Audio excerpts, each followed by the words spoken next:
Hi everyone, जैसा कि आप सभी लोगों को पता है कि अब आपके एग्ज़ाम के लिए आपके पास बहुत ज़्यादा टाइम नहीं बचा हुआ है। आपके 8 मई से एग्ज़ाम्स हैं। सो काफ़ी सारे बच्चे इस चीज़ को लेकर काफ़ी ज़्यादा पैनिक रहते हैं कि मैम अब ये लास्ट मंथ हमें हमारी अप्रोच कैसी रखनी चाहिए, हमें किन चीज़ों के ऊपर फोकस करना चाहिए। तो आज की ये जो वीडियो है this is totally based on कि आप कौन कौन सी ऐसी चीज़ें करोगे जिससे आप अपने एग्ज़ाम एक्सपीरियंस को और बेहतर बना सकते हो, अपनी एग्ज़ाम प्रेपरेशन को और स्ट्रॉन्ग कर सकते हो और अपने स्कोर को और ज़्यादा इम्प्रूव कर सकते हो। So let's start with this. आज के इस वीडियो सेशन में will be discussing 3 secret tips to crack CUET UG 2025 examination in your first attempt. So let's start with this. सबसे पहली चीज़ जो सबसे इंपॉर्टेंट है आप लोगों के लिए वो है master the CUET UG syllabus and exam pattern.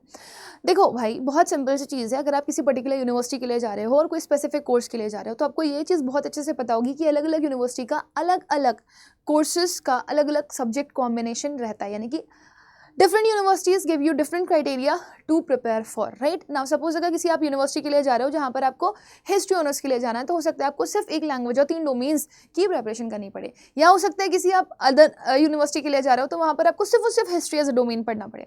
कुछ ऐसी भी यूनिवर्सिटीज़ हैं जो सिर्फ लैंग्वेज और GT में आपको हिस्ट्री ऑनर्स प्रोवाइड कर देती हैं। तो अब मान लो आपको ये बहुत अच्छे से क्लियर है कि आपकी यूनिवर्सिटी कौन सी है, आपका कोर्स कौन सा है, उसके लिए सब्जेक्ट मैपिंग कौन कौन सी चाहिए, राइट। तो जब आपको ये क्लियर है कि आपकी सब्जेक्ट मैपिंग कौन सी होनी चाहिए तो आप वो सब्जेक्ट पढ़ना शुरू करोगे। बहुत सारे बच्चों को पता ही नहीं होता है।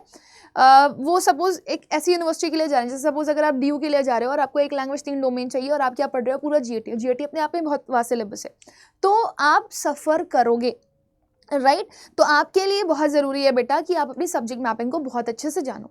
जब आप अपने सब्जेक्ट्स जान जाते हो, अपने सेक्शंस जान जाते हो, तो अब आप ये देखो कि आप जो सब्जेक्ट्स पढ़ रहे हो उसमें से कौन से टॉपिक का वेटेज सबसे ज़्यादा है, राइट। जैसे अगर मैं इंग्लिश की बात करूँ तो इंग्लिश में सबसे ज़्यादा वेटेज रहता है आपके रीडिंग कॉम्प्रिहेंशन का। तो आप रीडिंग कॉम्प्रिहेंशन को जितना प्रैक्टिस कर सकते हो, जितना ज़्यादा प्रैक्टिस कर सकते हो हर day every day, if you are doing 1 2 3 4, जितना आपकी एफिशिएंसी है उतना अगर आप करने की कोशिश करते हो तो आप उसमें बहुत ही आसानी से अच्छा स्कोर कर सकते हो। And remember this, practice is one thing which makes you perfect. अगर आप प्रैक्टिस नहीं कर रहे हो तो आप पीछे तो हो ही हो ना।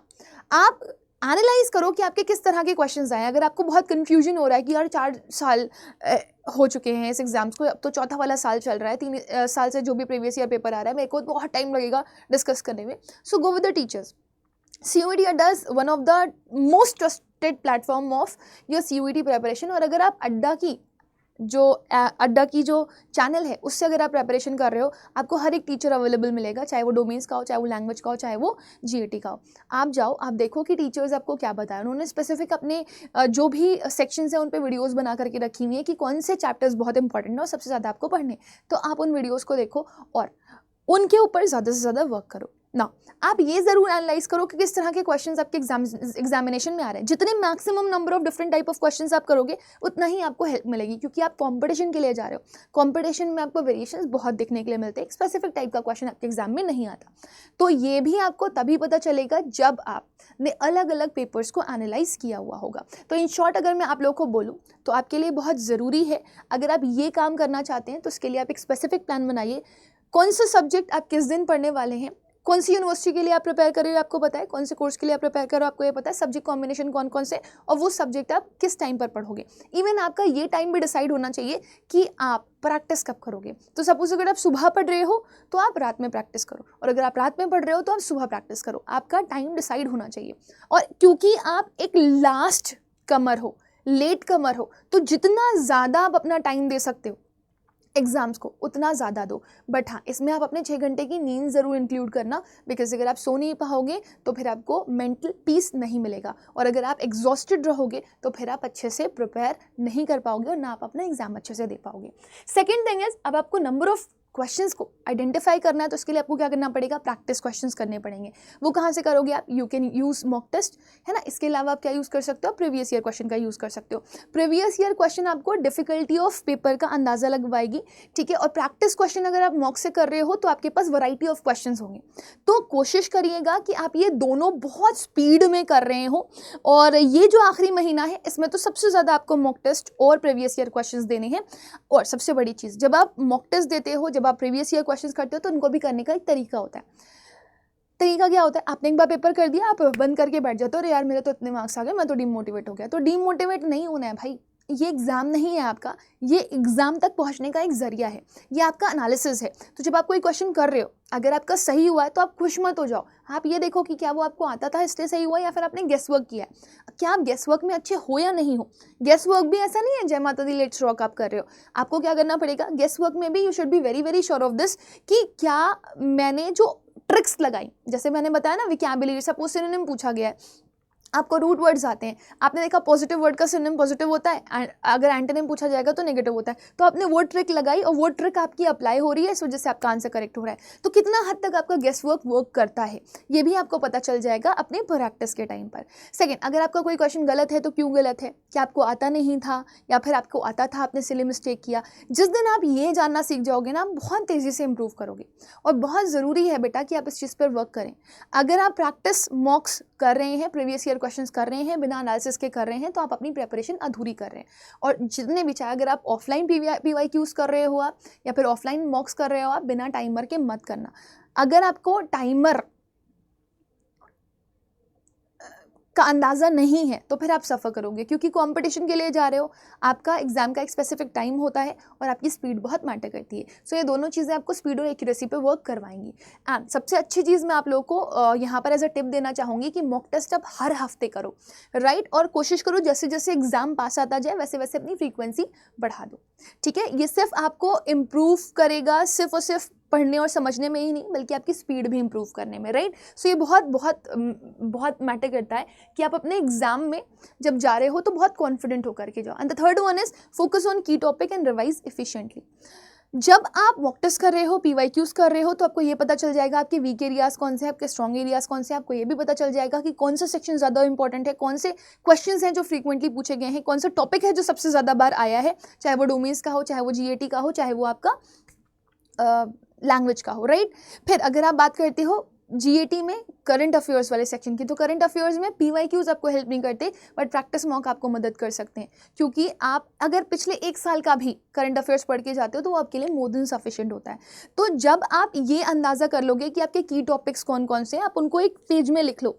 GAT में रीजनिंग के लिए ये टॉपिक इंपॉर्टेंट है, लैंग्वेज के लिए ये टॉपिक इंपॉर्टेंट है, डोमेन्स के लिए ये टॉपिक इंपॉर्टेंट है। वो टॉपिक जब आप लिख लोगे तो आप उन पे ज़्यादा अच्छे से वर्क करोगे। अगर आपके वो पहले से ही अच्छे हैं तो ठीक है, आप उनको और फाइन ट्यून करो प्रैक्टिस करके, और अगर आपके वो वीक हैं तो उनको स्पेसिफिकली 1 आवर 1.5 आवर दो, ताकि आप उनको वो अच्छे से प्रिपेयर कर सको, right. So I hope this is quite clear to everybody. इसको आपको अच्छे से वर्क करना है बेटा, और बिलीव मी, अगर ये 3 चीज़ें आप अच्छे से अप्लाई करोगे तो आप डेफिनेटली बहुत अच्छा स्कोर कर सकते हो अपने एग्जामिनेशन में। एक सीक्रेट टिप जो यहाँ के लिए मैं देना चाहूँगी, सब कुछ पढ़ने के बजाय, स्क्रैच से सब कुछ पढ़ने के बजाय, क्योंकि बहुत मुश्किल है, लास्ट मोमेंट आपका, आप सब कुछ रिकॉल नहीं कर पाओगे। Avoid doing this. जो टॉपिक आपका अच्छा है उसको आप रेपिटेशन में लो, और जो टॉपिक आपका वीक है उसको थोड़ा सा समझने की कोशिश करो, अगर वो आपके एग्जाम्स में ज़्यादा मार्क्स कंटेन कर रहा है तो। अगर ये चीज़ आपने कर ली तो आपकी जो ये एग्ज़ाम है वो सेट है। बाकी एक बोनस टिप देना चाहूँगी आप लोगों को, काम पॉजिटिव रहना बहुत ज़्यादा ज़रूरी है। मैंने मैक्सिमम बच्चों को देखा है, वो पढ़ लेते हैं, फिर जब मॉक टेस्ट देते हैं, स्कोर नहीं कर पाते हैं तो बहुत घबराते हैं, बहुत पैनिक होते हैं, बहुत एंशियस होते हैं।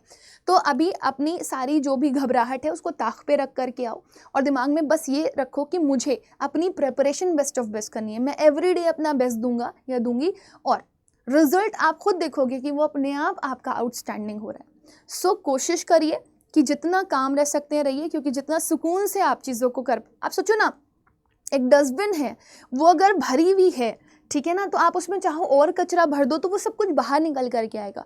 बट अगर एक डस्टबिन खाली है और आप उसके अंदर कचरा भर रहे हो तो भर जाएगा, राइट। बट यहाँ पर आपका नेगेटिव एग्जाम्पल मैं नहीं दे रही हूँ, आपका ब्रेन है, आपका माइंड है, वो खाली है, आपको उसको फीड करना है। अब आप उसको कचरे से फीड करना चाहते हो या फिर आप अपनी स्टडी से फीड करना चाहते हो, ये आपके ऊपर डिपेंड करता है। तो उसे भरो और बेहतरीन तरीके से भरो, और अभी अगर आप अपना बेस्ट भर रहे हो उसको, तो ये आपको रिजल्ट देगा कहाँ पर, आपके एग्जामिनेशन हॉल में, राइट। अगर आपको लग रहा है कि नहीं फिर भी आप पैनिक करते हो तो टेक सम डीप ब्रीथ, या फिर आप मेडिटेशन के लिए भी जा सकते हो, ये आपको स्ट्रेस रिड्यूस करने में मदद करेगा। बाकी अगर कोई बच्चा ये सोच रहा है कि मैं क्या करूं, मुझे नहीं पता है ना, मेरे को तो समझ ही में नहीं आता, बुक खोलता हूं तो वर्ड जैसे डांस करते हुए दिखाई देते हैं, कंफ्यूज होता हूं मैं क्या पढूं क्या ना पढूं, तो आपके लिए सबसे बेहतरीन चीज़ ये है कि आप अड्डा का हिस्सा बन सकते हो। प्रतिज्ञा 2.0 बैच इज़ नाउ लाइव। आपको यहाँ पर लैंग्वेज GAT के साथ डोमेन्स भी मिल जाएंगे, राइट, आपका कॉमर्स का, ह्यूमैनिटीज़ का, ठीक है। इवन अगर यहाँ तक आप देखोगे तो आपको लैंग्वेज और GAT का भी बैच मिल जाएगा इंक्लूडिंग साइंस। तो आप चाहो तो ये बैच ले सकते हो और with the help of Y484 code आप मैक्सिमम डिस्काउंट भी ले सकते हो। इसके लिए आपको करना क्या है, आपको सिर्फ अड्डा के स्टोर पर जाना है। मैं आपको दिखा देती हूँ, ये है अड्डा का स्टोर। जैसे ही आप अड्डा के स्टोर पर जाओगे राइट, तो आपको इस तरह का एक ऑप्शन दिखाई देगा। आप ऑल कोर्सेज पे जा सकते हो, यूजी पीजी एग्जाम्स पे जा सकते हो। सपोज अगर आप ह्यूमैनिटीज़ के स्टूडेंट हो या साइंस के स्टूडेंट हो या आर्ट्स के स्टूडेंट हो, आप उस स्पेसिफिक सेक्शन पे जाओगे। एक विद बुक्स वाला है, एक विदाउट बुक्स वाला है। अगर आपको हार्ड कॉपीज़ में बुक्स चाहिए तो आप 3998 वाला बैच लोगे। अगर आपको विदाउट बुक्स वाला चाहिए बैच, जिसमें आपको ई बुक्स मिल जाएंगी in the form of PDF, तो आप ये वाला बैच ले सकते हो, ठीक है ना। इसमें आप देख सकते हो यहाँ पर आपको 229, 1 सेकेंड, आई थिंक इसको मुझे कट करना पड़ेगा, वापस जाना पड़ेगा। तो आप UG PG एग्जाम्स में जाओगे, UG सेक्शन में जाओगे, यहाँ पे जैसे ही आप जाओगे तो ये जो बैच है, इस बैच में आपको देखो क्या क्या मिल रहा है। 229 online live classes, 121 mock test, 10 e books और 5 बुक्स, है ना। ठीक, तो ये बहुत इंपॉर्टेंट है। ये वो वाला है जो विद बुक्स वाला है। अगर आप विदाउट बुक्स वाले के लिए जाना चाहोगे तो ये 5 बुक्स आपको नहीं मिलेंगी, हाँ लेकिन ई बुक्स मिल जाएंगी। तो बाय नाउ पे जाओगे आप, जैसे ही बाय नाउ पे जाओगे तो आप देखोगे यहाँ पर ऑलरेडी आपको कूपन कोड लगा हुआ मिल रहा है। बट अगर आपको एक्स्ट्रा डिस्काउंट चाहिए so you can go ahead with the code Y484।